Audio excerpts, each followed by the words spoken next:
we were both happier in a way. Not that we weren't happy before as a monogamous couple, but it really made our relationship better in a lot of ways, being able to spread the love, if you will, with other people. Welcome to Normalizing Non-Monogamy, the podcast where we interview incredible people from across the entire spectrum of non-monogamy to hear their funny, sexy, and fascinating stories as they take us on their journey. We always strive to bring guests on the show who have a healthy and positive approach to non-monogamy. However, everyone approaches it a little differently. And at its core, our show is about hearing, highlighting, and learning from the different experiences and approaches people have. With that in mind, it is important to remember that the views and opinions expressed by our guests do not necessarily reflect those of our own. So sit back, relax, and just accept the fact that your time with us will be spent in an awkward turmoil of laughter and arousal. We should also let you know that this podcast will hopefully include some explicit language. If that kind of thing offends you, we suggest you keep listening until it no longer does. If you're under 18, you either need to stop listening or go get your parents and you can listen as a family. The choice is yours. Enjoy! Hello and welcome to episode 17. Today we have an exciting interview with our first solo person. A solid solo person? Yeah. Our first solo person. This happens to be an interview with a male that's practicing solo polyamory, which we learn a little bit more about, and it's a really fascinating interview. Yeah, we had a great time talking to him, and he reached out to us via Twitter, so we wanted to thank him for that. Yes. Also, if you happen to follow us on Twitter, you heard us bragging about an announcement that we wanted to make this week. Some exciting news. So, in our very first episode, we talked about a company called STD Test Express and how we really like them, and we used them for the last few years, and it's an awesome service. But we mentioned, that we had some links on our website, but there really wasn't a whole lot of incentive to drive you guys there other than it's typically cheaper than going anywhere else to get your test done. And it's a little more private too, and they're an awesome company. And it's easier. So real quick, just to reiterate, if for anybody who didn't listen to that episode, basically with this website, you go on, you fill out you make a profile and you pick which tests you want done. You basically print off this form and take it to like a LabCorp or a Quest, any one of like the national labs in your area. You can basically do a walk-in. You show up, they take some blood, and then within like 2 or 3 business days, you get your results uploaded online to your website, to their website, and you have to your account. So it's an awesome service. When we did it last time, I think we got our results in like 12 hours. It was the next really day. Fast. It was super fast. And if there's ever any need for a follow-up with a doctor, they recommend all of that information to you and provide details of what you should do next. Yep. So anyway, long story short, their VP of Strategy and Partnerships reached out to us the other day and said that they wanted to offer us a $15 coupon for anybody who uses our link, and then they gave us a new website to use. It's STD Test Express /normalizing, or again, you can go to our website and get all the links and everything. But so they offered a $15 coupon for anybody who does this through our link, and we asked them, hey, we get $20 if people use our link. If we give up the $20, can we add it to the discount? And so we were trying to get you guys $35 off because the $20 is great, but we figured if we can drive more business their way, we really like their service, and honestly just wanted to help support them and get you guys a better deal. Yep. So he came back and said, no, keep the $20, but we're going to give them 15% off. So now instead of $15, it's 15%, which on an average test panel is going to be probably $180 to maybe $215, $220, depending on your insurance and which test you pick. So that's going to get you pretty close to $30, $35 off. that was also, I wanted to mention, they do take insurance. So if you have good insurance, it might even drive your costs lower than that. So sure. Anyway, we just wanted to make you guys aware that this is now something that there's a really awesome incentive for you guys to go and do this. At least give them a try. It's 15% off every time you do it until the end of the year.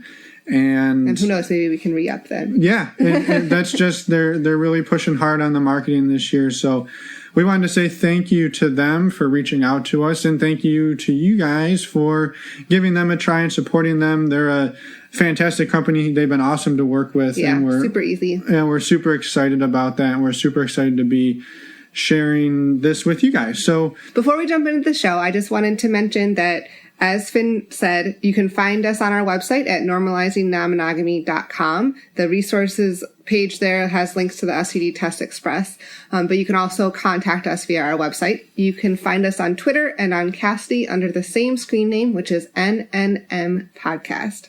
Yep. And I just really wanted to say, we didn't tell you that long story to try and brag about it. It was or really, convince you. A little bit to convince you. But it was really mostly to try to show like how supportive they have been of us and of the community, and they're a fantastic company, and just the negotiation on that was pretty awesome. We were never expecting that. So we're trying to convince you that they're a great company to work with. That's all. And it's a great service that we've used for a couple of years, and we love it. So one other thing I realized, I misspoke earlier when I gave the website. It is www.stdtestexpress.com/normalizing. And also, if you can't remember that, you can go to normalizingnonmonogamy.com/test, and you'll find the same links. So now, on to your regularly scheduled programming. Thank you, CJ, for coming on the show and reaching out to us via Twitter. We really appreciate it. Yeah, absolutely. I'm excited too. So I guess we don't know anything about you. Do you mind just maybe sharing a little bit of background about who you are and what your relationship dynamic looks like right now, just as a high level view? Yeah, absolutely. So I'm almost 43. I'll be 43 this year, and I've been polyamorous for almost 3 years. It'll be 3 years in September. So had no experience with non-monogamy prior to that. I'm from Arizona, and I'm currently my wife and I started the poly journey together, but we're currently in the process of divorcing for several different reasons.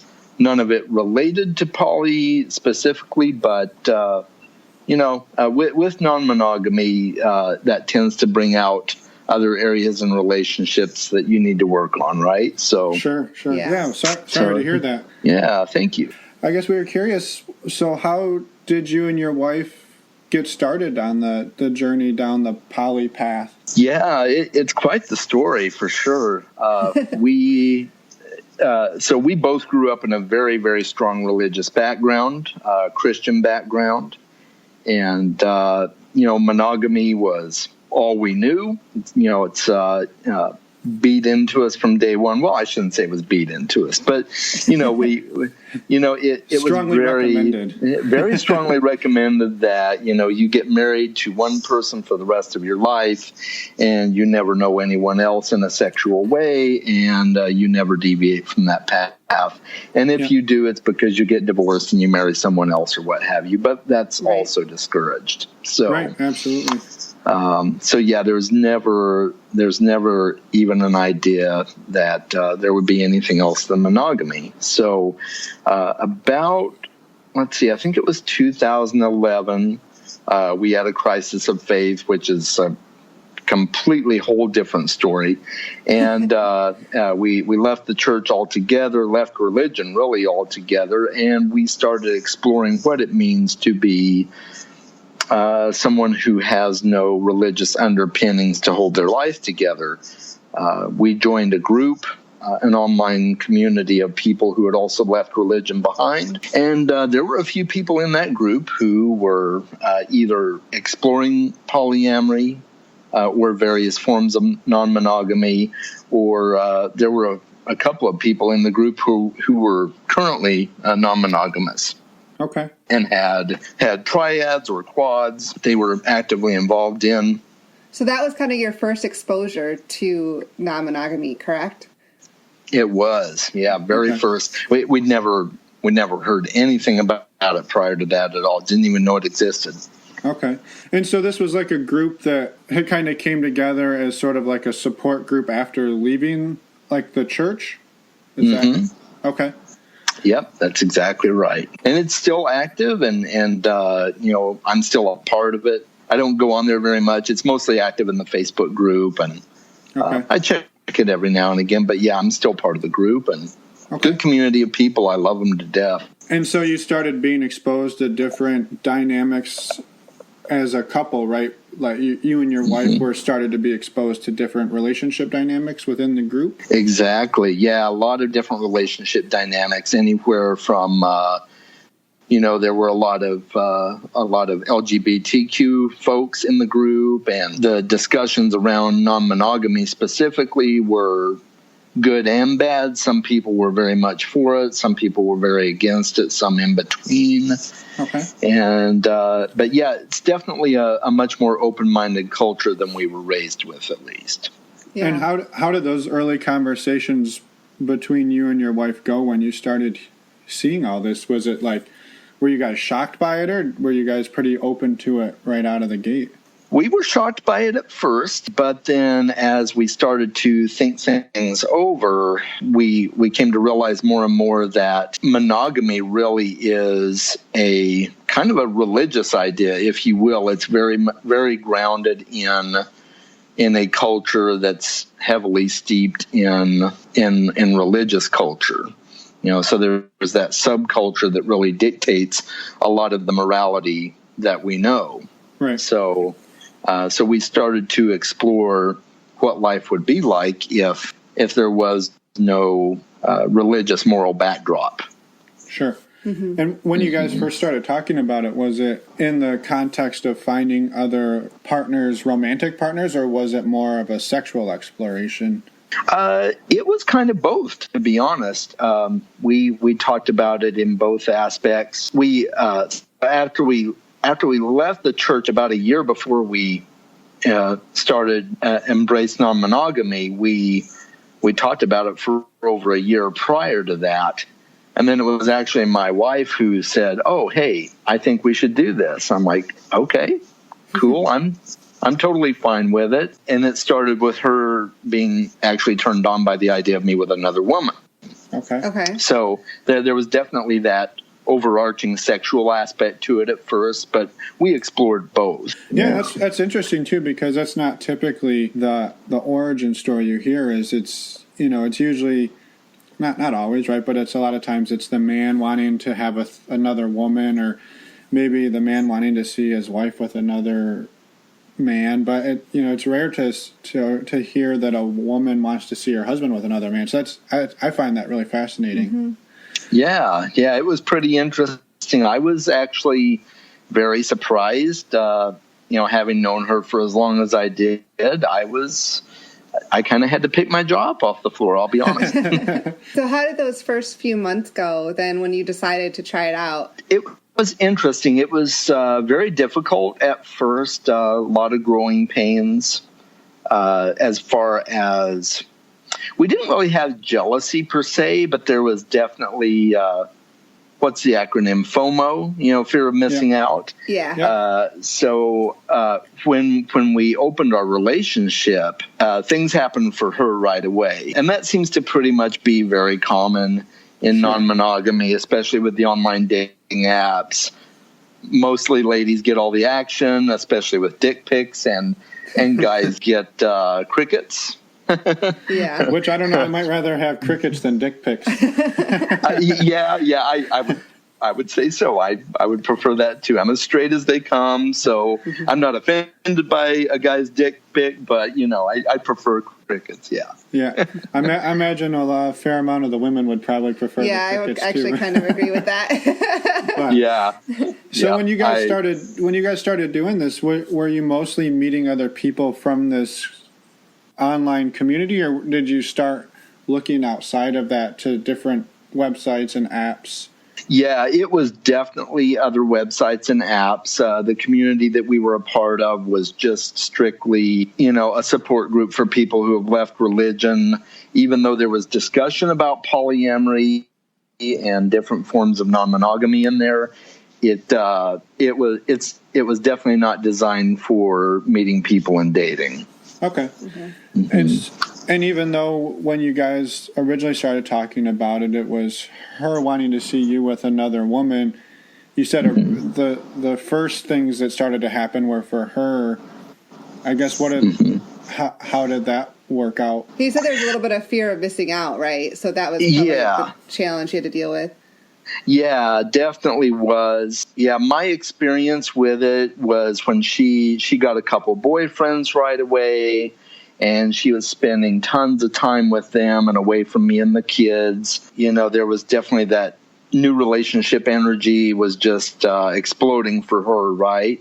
Yeah. And I guess with fear of missing out, there is a little bit of jealousy at the heart of that, right? Because you want to experience what they're experiencing, and I felt like she wasn't paying as much attention to me as, or that she was giving me enough opportunities to schedule nights that I might be able to date people and stuff like that. So there was definitely the fear of missing out.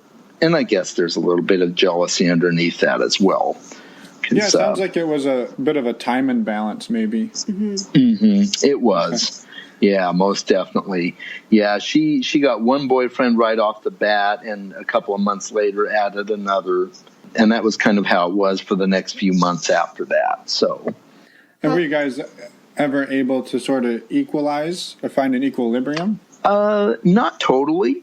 Not totally. I did eventually meet someone that we clicked right off the bat, and we went on several dates, and we did become sexual. We were together for a couple of months, but it was still very hard to schedule things with her because the kids were younger, and there wasn't a lot of communication on that aspect from my wife as far as, oh, by the way, I'd like to schedule this. She just kind of already had stuff planned on her schedule, and so that caused some pain points because, I wanted to spend time with the girl I was seeing, and there wasn't really any time allotted for that. So, sure. Yeah. During this time, did you make special nights at all for you guys, for your relationship?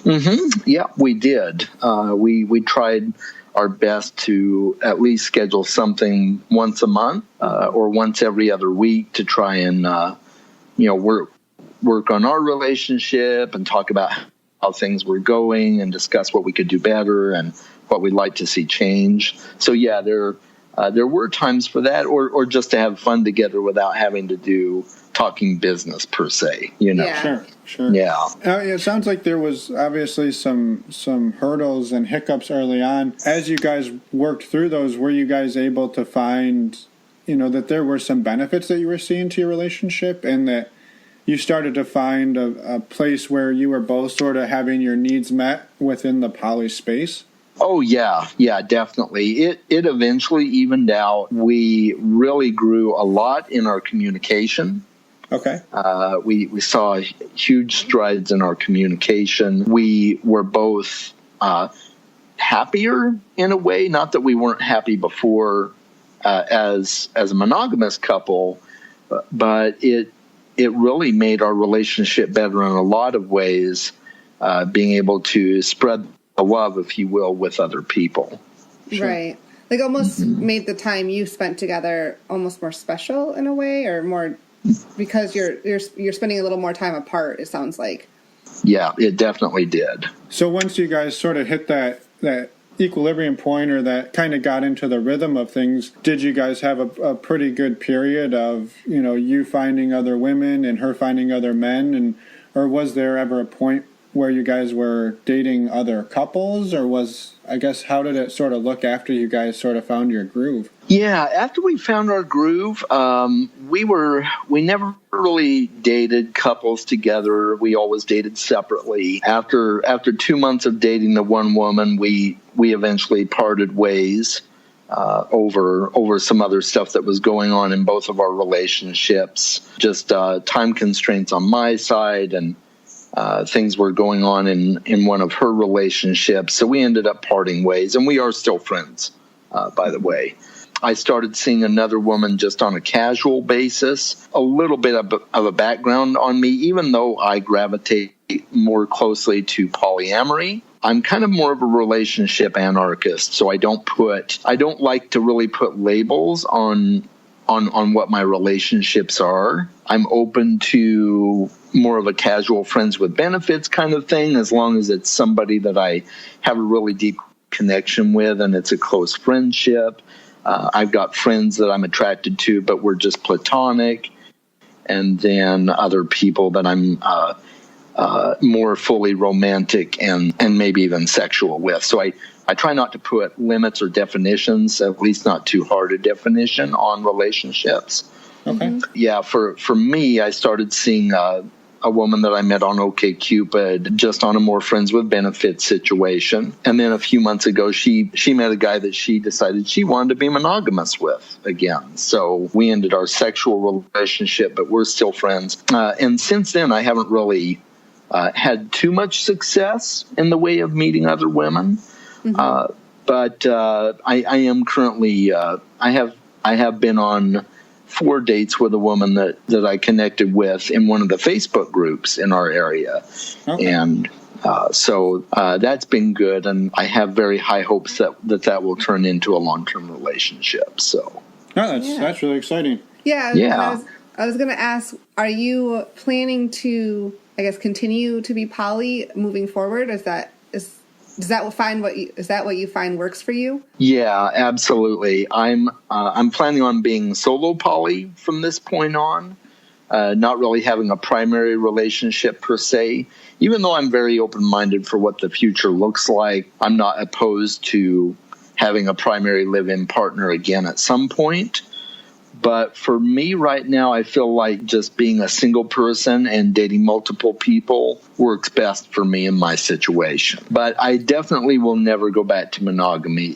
It just isn't, it's not who I am. Yeah. Sure. And if you don't mind us asking, is your wife still pursuing the polyamory side of things, or has she decided that maybe monogamy was more suited for her? Yeah, for her, the man that she's currently dating, he's been in the poly world before as well, but they've decided to be monogamous together. Okay. Yeah, so that's been kind of interesting. It really has. Yeah. I don't quite know how to describe it. I was going to say, I'm sure there's a lot of conversations that have been had throughout this whole process for you guys. Yeah, there has been. Yeah, I was very surprised that she decided to go back to monogamy, but it's recently come to my attention that her reasons for becoming polyamorous and going the route of non-monogamy were maybe not quite what she had initially said they were.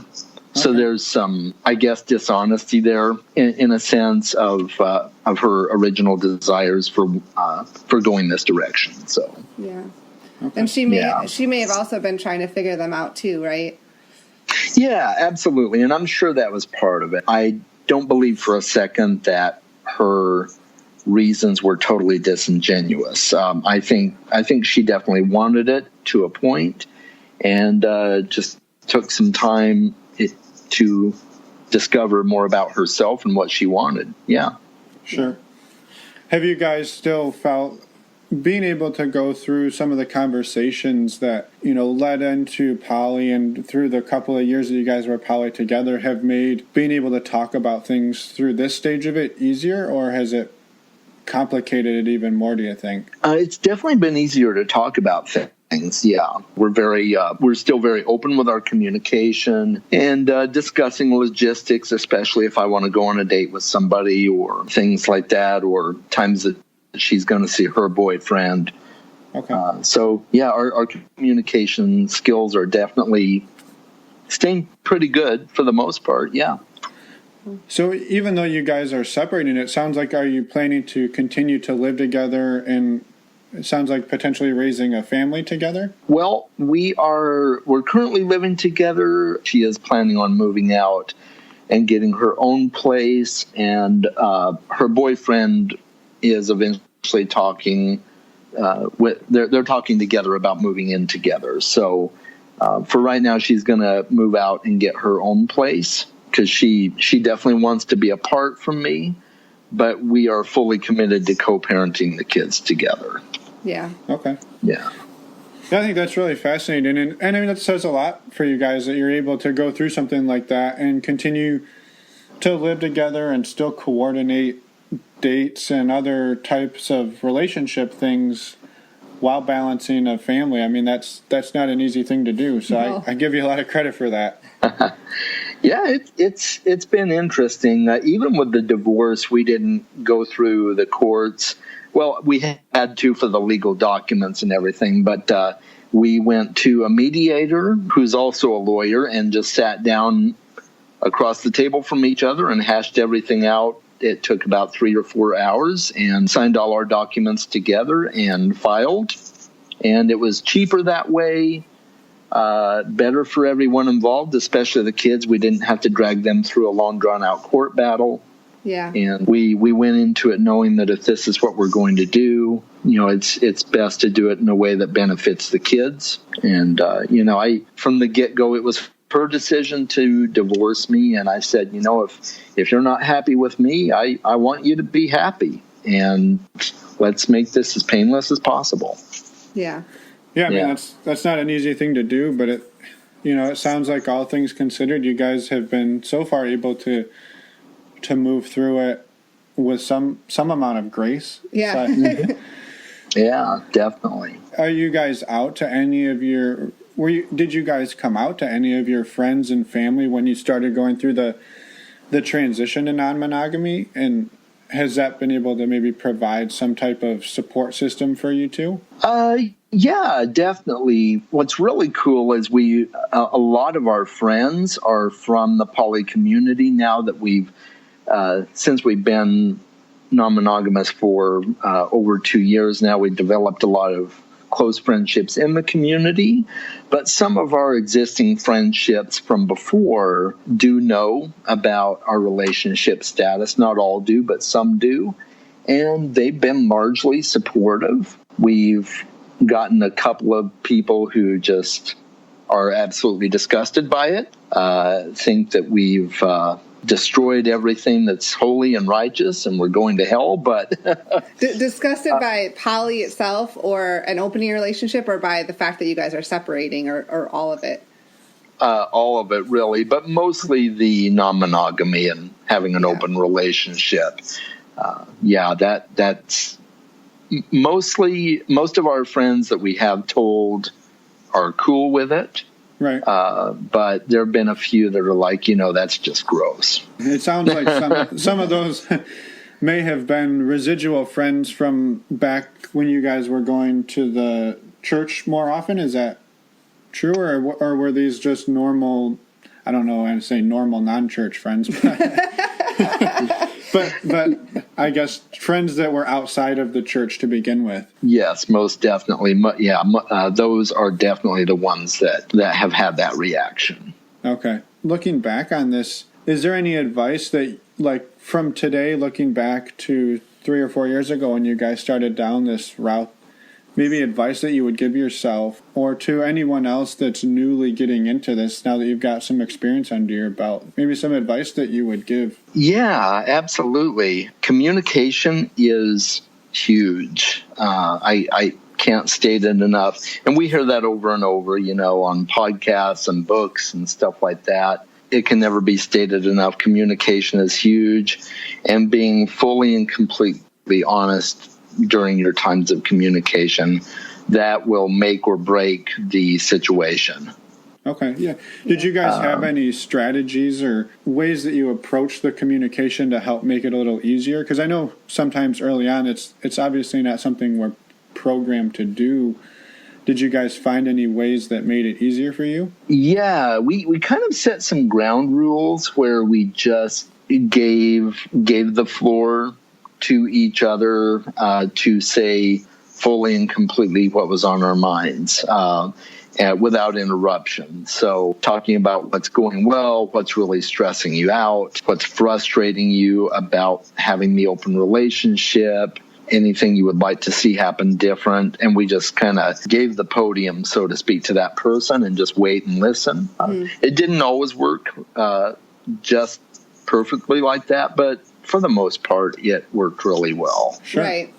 And listening to those sometimes hard conversations. Yeah. Listening to the hard conversations is crucial, because even though you want to pipe up and say, no, wait, it's better to just listen and hear it out and take it in. Even amongst all the jargon and everything, there's always some morsels from every conversation.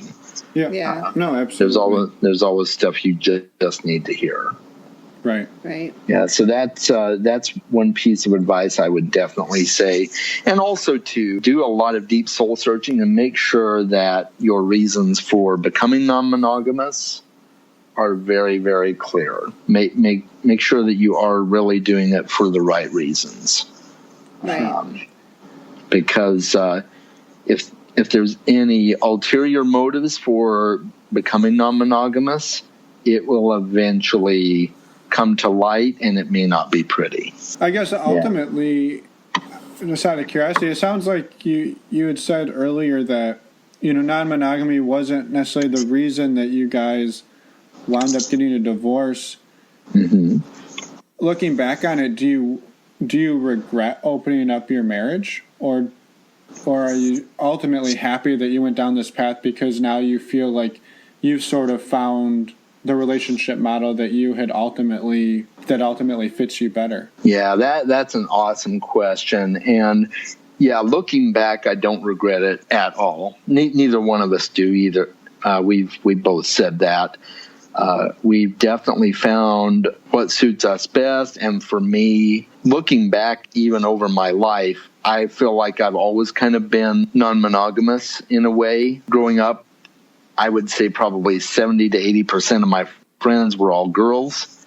I was always very, very friendly and open with women. I've always felt more comfortable having relationships with women. I tend to be a little bit more on the emotional side as a guy, and so I tended to gravitate to women a lot more because they listen a lot and they're very, very compassionate and understanding. Not that guys aren't. I do have a lot of guy friends as well, but they tend to be more of the emotional type of guys as well who just kind of relate more on that level. And even throughout our marriage, I was always attracted to other women, and I was always embarrassed about it, kind of felt guilty about it, but there was just something in me that couldn't pull myself away from being attracted to other women. It wasn't anything about my wife. I was fully attracted to her, loved her deeply. I still do, and it wasn't just sexual, the ways I was attracted to these other women. I was just attracted to them as whole people. I just found myself attracted to other women and always felt guilty about it. And now looking back, I kind of realized, you know what? I've kind of always been this way. Right. Yeah. I'm sure some of those feelings were somewhat confusing throughout your marriage, because you're taught that you need to be monogamous, and that's the way you were doing it, but you aren't even allowed to have those conversations. Like you said, you felt guilty, and you didn't even, I would assume, want to bring it up because it's just not supposed to be part of your relationship or conversation with your wife. Yeah, absolutely. Yeah, there was a time in our marriage early on where if I had said anything about those feelings, even remotely, it would have destroyed us, I think. Yeah. So I know you mentioned you guys, when you started into non-monogamy, you jumped into dating separately. Did you ever consider going down more the swinging route and just playing sexually with other people together, or separate? Well, it's interesting. We before we went into non-monogamy and even about a year into our non-monogamous journey, we didn't really even know much about other forms of non-monogamy like swinging or things like that. So we never even thought about it. It never crossed our minds. And now that we know more about it, definitely very supportive of people who are into swinging, but it's not really, well, I guess at least for me, it's not really my thing. I develop emotions too easily. Yeah, at least that's what you said. Yeah, I do. And so for me to just have a sexual relationship with somebody and have that be it, just doesn't work for me. And I think that may be partly why I have a harder time finding people to date. It's, I told the woman that I've been seeing the other day, I said, if I just wanted somebody to fuck, I could probably find that. Right. Right. Yeah. But I want more of that emotional connection. I develop those feelings too easily. So, yeah. So swinging probably wouldn't work for me. And there are forms of swinging, I think, where it's a little bit different than the typical, you go to this club or this party and you just fuck other people and then you go home. I think there's different forms of it, but I'm really not too familiar with the swinging lifestyle to comment on it. So I'm definitely supportive of it. If somebody's into swinging, that's totally cool with me. It's just not really my thing. Right, yeah. No, and I think it's, everybody sort of has a little bit different spin on it. We like to meet more people that we can be friends with, and there's people who prefer purely anonymous, show up to the club and meet somebody that night, have sex with them, and never see them again. I mean, it's sort of everybody finds what works for them, and more power to them, right? So. Yeah. Right. Absolutely. And I'm open-minded about it. I mean, I'd be open to maybe attending something like that. It's interesting, though. One of my friends in the community, he was telling me that for single guys, it's like $100 for one of those parties or something like that. They really charge single guys, which is understandable, because the single guys tend to, or at least the stereotype is that single guys are more of the stalker types at those parties. I don't know. So I think it's even less. So that it's just that I think the thing that they're trying to cut down on is having 100 guys for every 3 women kind of dynamic. And so typically what you see is, maybe a couple, it's $50, single women are free and men are 100 or 150. So they double or triple the price of a couple for a single male. And I think it's not necessarily that, it's the men are creepy. It's just they want to make sure that if you want to be there, that you really want to be there, or you just want to cut down on the sheer number of men showing up. And I don't know. It's a raging debate, I think, within the community itself on whether or not that's fair or right. And because I think it also comes down to having, unfortunately, in our society, women don't always feel safe. And I think that's a big thing, too, is, women need to feel safe in those situations, and having, a better balance, or a balance of women, guys and girls at a party is important. Yeah. Absolutely. And I totally agree with that aspect of it. And it's really important for everyone, especially women, to feel safe. And I do know, at least from what I've been told of the swinger community, the swinger community has not always been really strict on consent, at least from what I've been told, and I could be totally wrong on that. So consent's become much more public recently, and I think rightfully so, and it should be, because consent is absolutely crucial. Right. Yeah, I think we've had, ever since we've been doing it, it's been heavily, heavily emphasized that, if you don't ask for consent, you might get your ass chewed out. Yeah. Oh yeah. Yeah, you're not really welcome in those communities and areas that if people don't respect your boundaries, then you're not welcome. But that's been our experience. Thankfully, we've only had good experiences, mostly with consent for the most part. So that's good. I had a question. One of the things that comes up fairly often in the swinging side of things is the topic of safety and safe sex and STIs and the communication around that. Mm-hmm. How do you handle that on the poly side of things, at least for yourself and for the partners that you're within your community? Absolutely, yeah. It's using protection is absolutely crucial. STI testing on a regular basis. I go about every 6 months.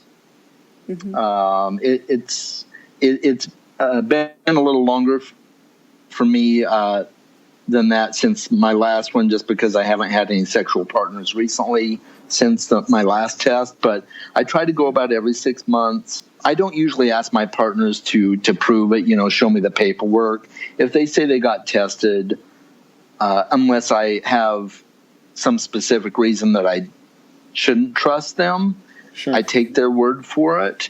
And if I don't trust them, I probably shouldn't be dating them anyway, right? Yeah, exactly. But there's other people that ask for the paperwork, and I respect that too. Right. You can never be too careful, especially as prevalent as STIs are. Yeah.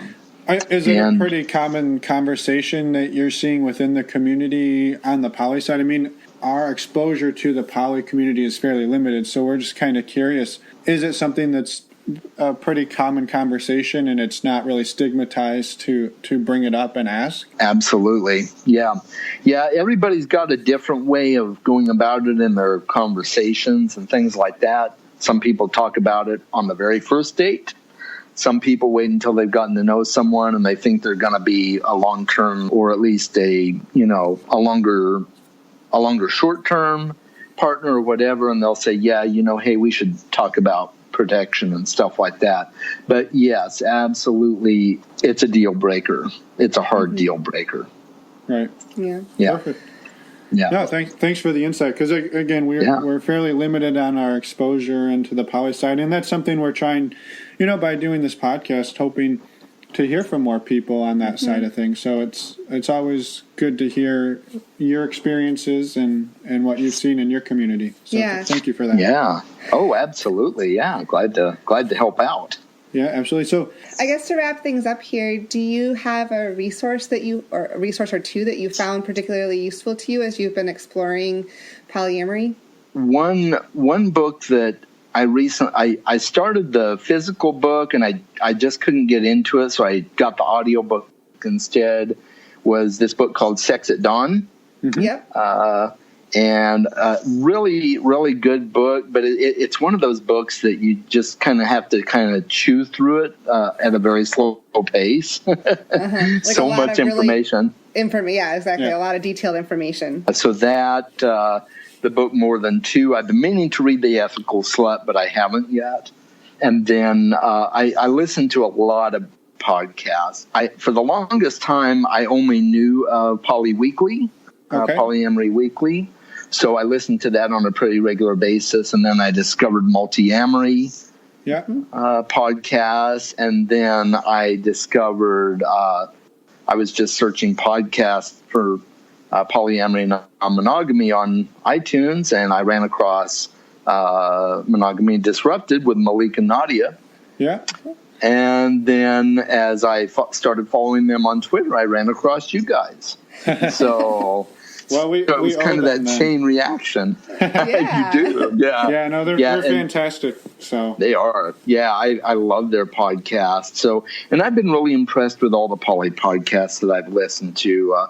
All four of those that I mentioned, which include yours. And it was kind of funny. And sorry, this is going to be a side note. No, that's but one of the other episodes I listened to where Phoenix and Beast were talking about going to Dragon Con to meet people. Yeah. That would totally be me right there. I would totally be the geek at Dragon Con, wondering, looking around the room and thinking to myself, oh, I wonder who's Polly here. That would totally be me. So when Phoenix said that, I about died. I was laughing so hard because that would be me. She'll be happy to hear that there are people having sex at Dragon Con. Yeah, exactly. Right? Yeah, absolutely. Yeah, because that's awesome. I'm a big fantasy geek and stuff like that, as you know. So that would be me right there. Yeah, I haven't been to Dragon Con, but now maybe I better go, right? Right. Yeah, you might want to book it for this year. Oh, that's awesome. Well, we'll put links to all those podcasts and books in the show notes for anybody who wants to follow up on them. And I guess we want to just say thank you for coming on the show and reaching out to us and having a pretty raw conversation with us. Thank you for sharing a lot of personal details with us. Hey, you're welcome. I'm so glad to talk with you guys. I'm pretty excited. This is kind of my first, it's not a coming out necessarily because it's not a real public podcast, but it's kind of my chance to kind of be a little bit public about it. It's kind of fun. I've enjoyed it. Yeah, you guys are great. Oh, we appreciate it. Well, maybe this is the start of your circuit. This is going to be the big break for you. Right? There you go. Yeah. So today normalizing non-monogamy, tomorrow the world, right? Yeah, maybe you'll be on the Ellen Show, or I guess Oprah's not around anymore, so probably not Oprah, but no. Right. So, well, thank you again for coming on, CJ. We really appreciate the time and the honesty. It was a great conversation, so thank you. Yeah, you're most welcome, Finn, Emma. You guys have been awesome. All right, namaste. Appreciate it. All right, have a great evening. Hi again. Thanks to CJ for the amazing interview and for really opening up and sharing some of his, kind of his story and a vulnerable part of his life. We really enjoyed talking to him and hearing what he had to say. Yeah, absolutely. And we wish him the best of luck and the best of luck to his wife. And thank you again, CJ, for reaching out. And we just wanted to encourage anybody else who might be interested in sharing their story to reach out to us. Which you can do at our website at normalizingnonmonogamy.com. Or Twitter. Or you can call Emma at... Yeah. Don't give out my phone number. The other thing we wanted to just real quick mention, next week we've got an interview with the Bed Hoppers. The Bed Hoppers. And... we can't do English accents. Nope, I can barely do an American accent. So we will see everybody in a week. Bye.